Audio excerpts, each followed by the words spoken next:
Hello and welcome to another episode of The Losers Win Again. I am your host, Jacob Brown, and we are here to talk about Draftkings, the NFL Showdown slate, final thoughts for the Super Bowl week. Guys, the Super Bowl is days away. We almost don't have any daily fantasy football left to talk about for the NFL season until September. Gosh, this is crazy. Season seems like it just flew by. But, luckily enough, we got enough to talk about for one more Final Thoughts episode for the season. And, guys, we got a lot to talk about here. We got some injury news from the Rams. We got some probable injury news from the Bengals. And there's a lot of leverage that I noticed on this slate. So let's just go ahead and run right through it. But before we talk about this amazing showdown slate for the Super Bowl, we got to talk about a free promotion first. Yes, Run the Sims is free this week. If you haven't heard of it, it's a website basically where you run the simulations. You can pick the game script. You can pick if it's going to be a heavy run game, if it's going to be a high-scoring shootout game, low-scoring run and defensive game. You create your idea. You set the tone for your game. Create a game script that you believe is going to happen, or you can use the one the Run the Sims provides, which usually relates to the Vegas over-under score and point total. But it's really a great way to build props if you're playing prize picks or underdog.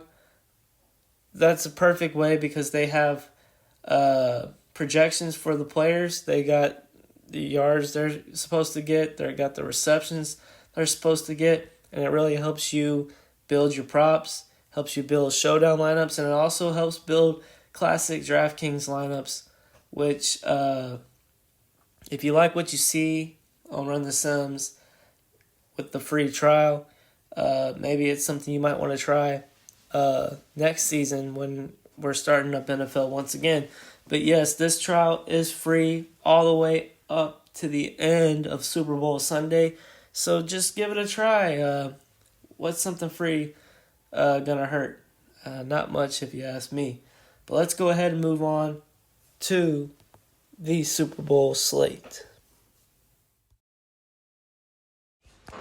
Now we move on to the Vegas total. The only thing that's changed on this Vegas line is the Rams are now 4-point favorites instead of 4.5-point favorites. The over-under point total is still 48.5. And I still got the Rams to win, and I'm taking the over 4 and the under on the 48.5 Rams win. Now let's go ahead and move on to injury news. So we've gotten word that running back Darrell Henderson and defensive tackle Sebastian Joseph Day were activated from the injury reserve, while tight end Tyler Higbee and tackle Jack Noteboom were placed on injured reserve on Friday. This is all per NFL.com. Pretty big news. Adding back Darrell Henderson, Tyler Higbee on IR. Very big additions, and also one big subtraction. I really did think Tyler Higbee was going to find a way to play in this football game, and it just didn't come to fruition. But yeah, let's go ahead and see how this impacts my Rams' interest for the NFL Showdown slate on DraftKings. My Rams' interest hasn't changed very much, but we will go over it once again. Here's my Rams players' interest. Cooper Kupp at 11,600 is an absolute lock, guys, especially now with Tyler Higbee out. they're going to be targeting him a lot, and I really like what I've seen from Cooper Kupp in the playoffs, and he's got that record to break. I believe if he gets over 160 receiving yards, he sets the all-time receiving yards record for wide receivers. That's something to look out for, and I really like that opportunity for him. Then you go on to Matthew Stafford at 10,800. He's my favorite quarterback on the slate. I think he's going to be really efficient, real accurate. Not a lot of incompletions, but not a lot of pass attempts either. Odell Beckham Jr., 8,400. It's a solid play. A little too pricey for me. He's right around that same range as T. Higgins, and that's going to be a huge coin flip for me, because both look very decent. Rams at 3,400.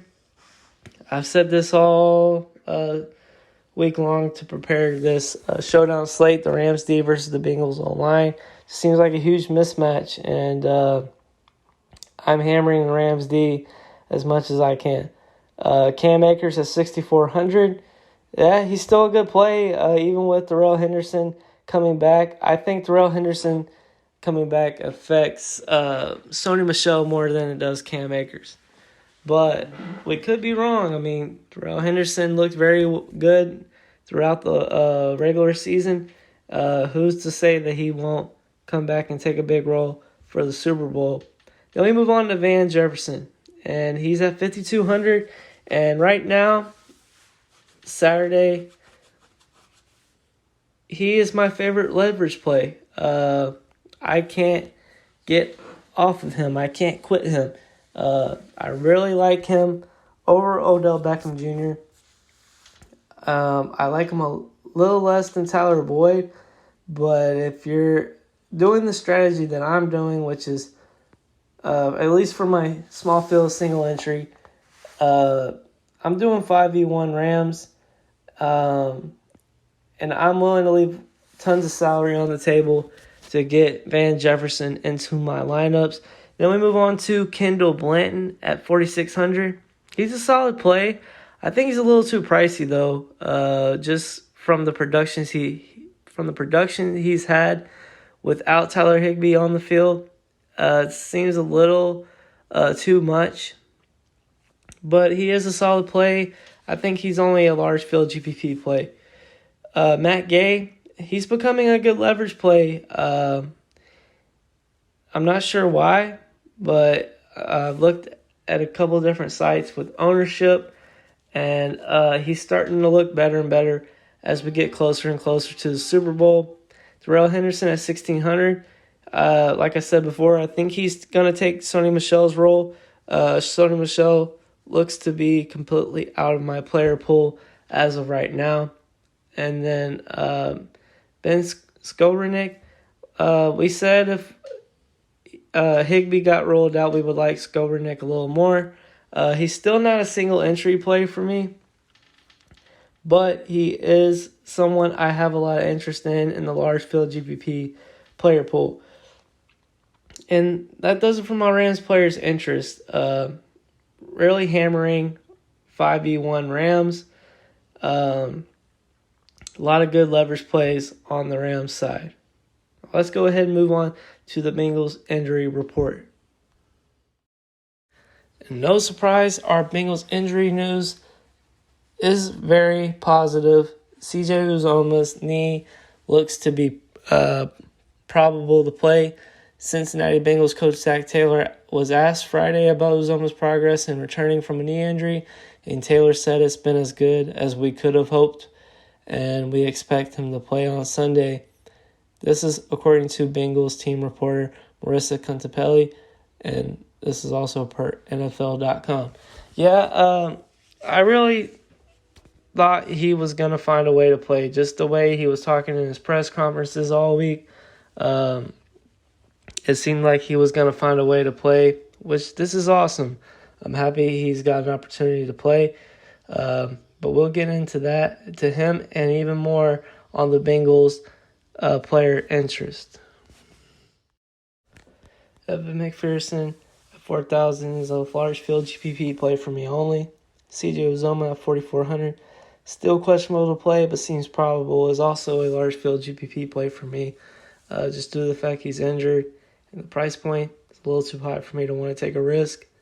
Joe Burrow at 10,600 has upside if this becomes a shootout, but I highly doubt it. But I will have him in my 150 max lineups, some exposure. Just not too interested in playing him in small field or single entry or cash games. At 3,200, the Bengals, I don't like them as much as the Rams D, but I will have a little exposure to them in large field tournaments. Tyler Boyd at 54,000, one of the best values on the slate. And somebody I do have some interest in single entry and 3 max. He's one of the best values on the slate. It's going to be hard to pick between him and Van Jefferson in my big single entry lineup, but I will have some exposure to him in all formats of Showdown. T. Higgins at 7,600 is my favorite leverage play from the Bengals, and I will have a lot of exposure to him. He'll probably be my highest exposed Bengals player. Jamar Chase at 10,400 could end up being a good leverage play. I mean, he does have slate breaking potential. It's just hard for me to get there when you're already paying up for Cooper Kupp. You're already paying for Stafford. And if you have Joe Burrow in your lineup, I mean, it's going to be hard to fit Jamar Chase in there, but he could end up biting a lot of people in the butt if he just goes out and has one of those big games that he's very capable of having. And then you got Joe Mixon at 9,600. His ownership seems low. I've been off of him all week long. If you watched any of my prop videos, I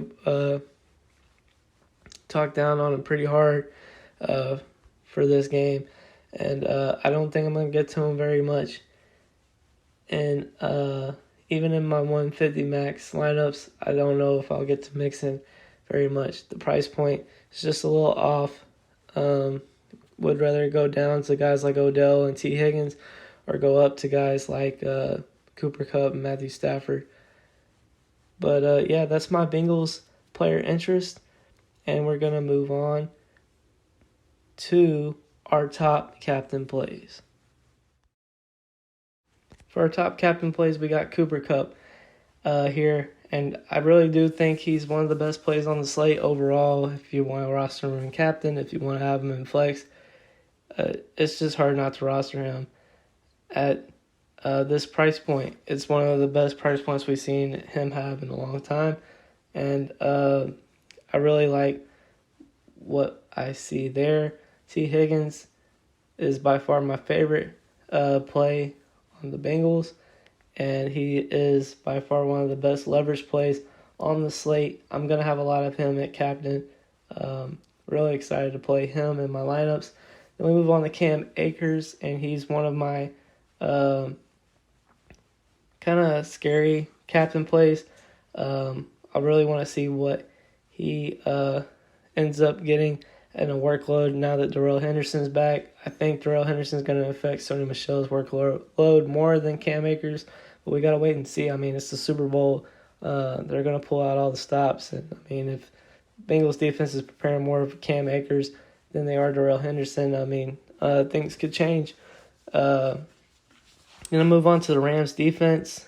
One of my favorite exposures on the Showdown slate. I really do think the Rams defense is going to overpower the Bengals offensive line. Now we move on to Tyler Boyd. He's just the best value on the slate, and it's real important to get value at the captain because you can fit in so much other stuff into your lineups, and that's something that I am considering in my single entry lineup. But as of right now, I really just want to leave some salary on the table, and with Tyler Boyd, you can do that. And now, for the moment you all been waiting for, the Showdown Final Lineup Small Field GPP. I really think I'm going to stick with this one. Not a bunch of news to worry about in this game. We know Higby's out. We know who's almost most likely to play. So as of right now, I got T. Higgins at captain. I got the Rams in the flex, Cam Akers in the flex, Van Jefferson in the flex, Cooper Kupp in the flex, and Matthew Stafford in the flex to round it all out. And I'm leaving $1,200 on the table. This is exactly what I'm looking for in a small field single entry GPP. But other than that, if you're playing in like large field lineups and you want to get a little crazy, go 4v2, go 3v3. Because it's going to likely get you some leverage when it's all said and done. That about does it. This is going to be an interesting slate. I really think 5v1 Rams is the approach I'm taking in small field, single entry and 3 max. But if you like the Bengals, go the other route. I mean, this is just a time to really have fun and really take a stand, create a game script, use the Run the Sims to help you create that game script. Help it make sense. That's what I've been doing, and it has really helped out all season long. I've been real profitable at Showdown slates all year. But yeah, that about does it for me. I also want to point out I have made 3 betting videos, one for Underdog, one for Prize Picks, and one for a website called Bet Now. Those are all in the Super Bowl playlist that I have. And hopefully that can help you out. I know some of the lines may have already changed because I dropped that on Thursday. And Prize Picks, Underdog, those sites update daily. So some of those might be a little different. But yeah, just check out those videos. See where I'm looking at when it comes to player props. And also made some prop bets on the Super Bowl on Bet Now. There's a lot of cool little things you can do on that site. They got like halftime prop bets. They got anytime touchdown scorers. They got what brand is going to be on first Super Bowl commercial. Just stuff of that nature. It's all fun. Nothing to take too serious. But yeah, I hope you guys enjoy your Super Bowl Sunday. I know I will. And also, if you get an opportunity, if you like the content, if you like the videos I've been dishing out this week for Super Bowl week, go ahead and hit that like, subscribe, and hit that notification bell. And also, I have launched a Patreon page where we will be introducing a lot of off-season content, Bestball Rankings, off-season news, 32-team breakdown after the free agency and draft period are over. And of course, when the new year starts for football, we will have a Draftkings tier just meant for the NFL Draftkings. And there'll be a lot more content just like this, Showdown prep, classic Draftkings prep. All in all, I hope you guys have a great Super Bowl Sunday. Hit that like and subscribe, and we will see you next time on The Losers Win Again. Thanks.